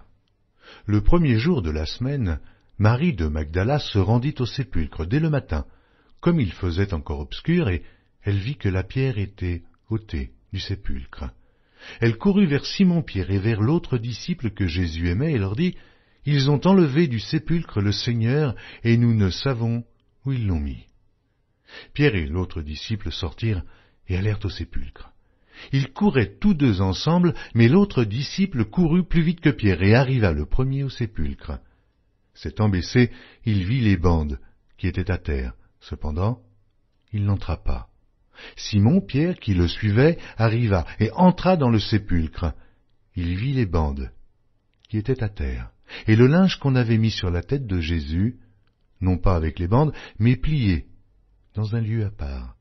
Alors l'autre disciple, qui était arrivé le premier au sépulcre, entra aussi, et il vit, et il crut, car il ne comprenait pas encore que, selon l'Écriture, Jésus devait ressusciter des morts, et les disciples s'en retournèrent chez eux.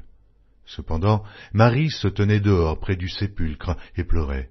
Comme elle pleurait, elle se baissa pour regarder dans le sépulcre, et elle vit deux anges vêtus de blanc, assis à la place où avait été couché le corps de Jésus, l'un à la tête, l'autre aux pieds.